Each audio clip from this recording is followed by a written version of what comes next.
भगवत गीता व्यवहार क्षेत्र में जीवन जीने की कला सिखाती है। वह बताती है कि हम कैसे अपने जीवन को गीता के आधार पर जिएं, हम जीवन में व्यवहार कैसे करें तथा अनुकूल प्रतिकूल परिस्थितियों में कैसे कार्य करें कि हम चिंता, शोक, तनाव, भय व अन्य विकारों से निजात पा सके। इसके लिए सर्वप्रथम तो हम यह समझे कि हम कौन हैं, हमारा परिचय क्या है। हम मोहन, सोहन, दिनेश, रमेश आदि नामों से अपना परिचय देते हैं। यह हमारा वास्तविक परिचय नहीं है। तो क्या मैं पंजाबी, बंगाली, राजस्थानी या कमिश्नर, जज, डॉक्टर हूँ? यह सब शरीर के नाम संबोधन है, भाषा या पद इत्यादि को लेकर है। अच्छा, तो मैं ब्रह्मचारी, गृहस्थ, सन्यासी आदि हूँ, यह भी आश्रम व्यवस्था को लेकर है। अच्छा, तो मैं स्त्री, पुरुष, मनुष्य आदि हूँ, यह भी विभिन्न योनियों में जन्म मिलने से संबंधित है। तो फिर मैं शरीर हूँ जिसमें चेतना है, परिवार का एक सदस्य हूँ। खाने पीने, घूमने, मौज शौक करना, खूब धन दौलत कमाना, प्रसिद्धि पाना, जायदाद इत्यादि बनाना, शादी विवाह कर परिवार बढ़ाना और फिर अंत में मर जाना, यही सब कुछ शायद हम हैं। इसके अतिरिक्त हम नहीं जानते हैं कि हम कौन हैं, कहाँ से आए और आगे कहाँ जाना है। हम नहीं जानते कि हमारा इस शरीर को पाकर क्या कर्तव्य है। अनुकूल परिस्थिति आने पर सुखी होते हैं और प्रतिकूल परिस्थिति आने पर शरीर, परिवार जिनमें मोह ममता होती है उसको लेकर दुखी होते हैं। महाभारत के अर्जुन के सामने भी यही समस्या आई।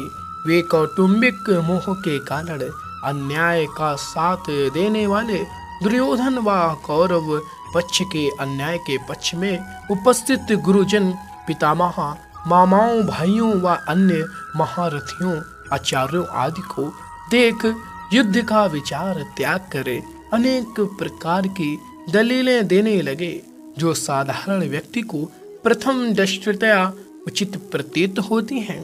बिना भगवान की बातें समझे हम सही मार्ग को जान ही नहीं पाएंगे। हम भी अर्जुन की ही तरह शारीरिक को मरण धर्मा समझते हैं। मनुष्य को शोक तब होता है जब वह संसार के पदार्थ प्राणी में दो विभाग कर लेता है। जिनको मेरा मानता है उनमें ममता, कामना, प्रियता, आसक्ति हो जाती है। गीता का उपदेश शरीर और शरीरी को लेकर आरंभ होता है।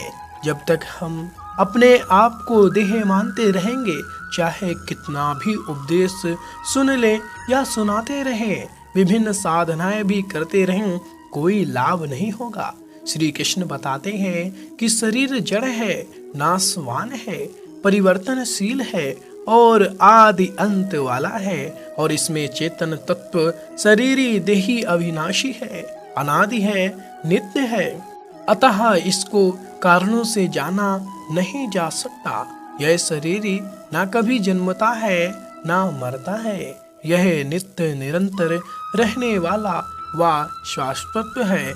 शरीर के मारे जाने पर भी यह नहीं मारा जाता।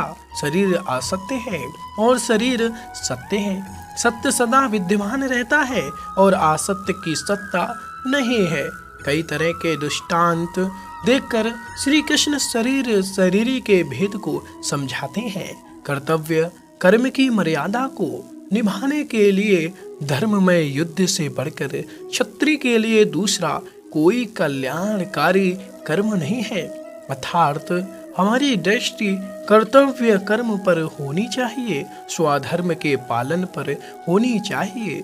हम जीवन में प्रायः पाप पुण्य का ठीक निर्णय नहीं कर पाते। अर्जुन को भी युद्ध करने में पाप का भय लग रहा था। श्री कृष्ण उसको स्पष्ट करते हुए कहते हैं कि जय पराजय, लाभ हानि, सुख दुख को समान करके युद्ध करने से वह पाप को प्राप्त नहीं होगा।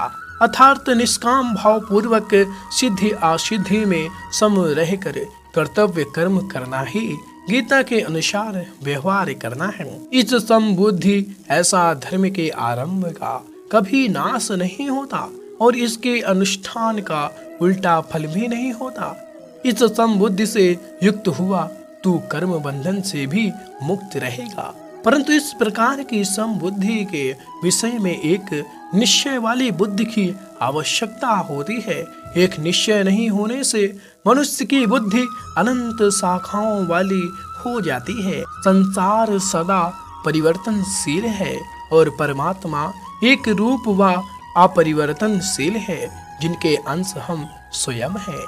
जिसे शरीरी कहा है, यह संबोधि ही अंतःकरण की सम्मता का साधन है। ऐसा दृढ़ निश्चय हो जाने पर स्वरूप का बोध हो जाता है। यह बोध एक निश्चय वाली बुद्धि में ही होता है।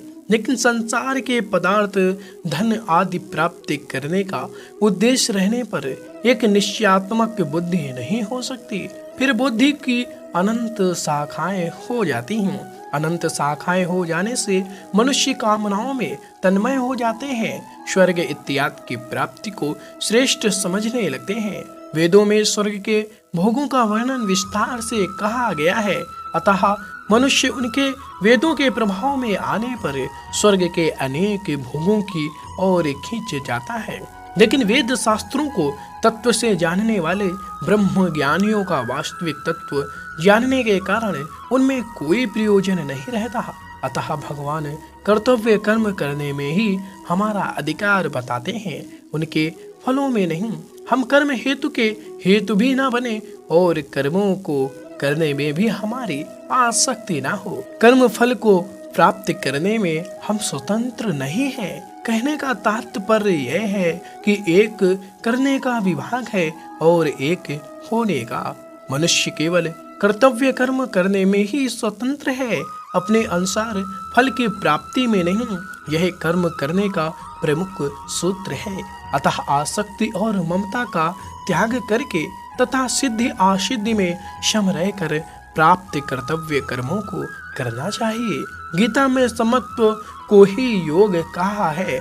मनुष्य में और कोई लक्षण आए या नहीं आए, पर समता जीवन में आ जाए तो गीता उसे सिद्ध कह देती है। सकाम कर्म अत्यंत निष्कृष्ट है और जन्म मृत्यु को देने वाले हैं तथा समता युक्त मनुष्य जीवित अवस्था में ही पाप और पुण्य को त्याग देता है। कर्मों की सिद्धि असिद्धि में और उनके फलों की प्राप्ति में सम रहना ही कर्मों में कुशलता है। कर्म कितने भी बढ़िया क्यों ना हो, उनका संयोग वियोग होता ही है। अतः महत्व योग का है, कर्मों का नहीं।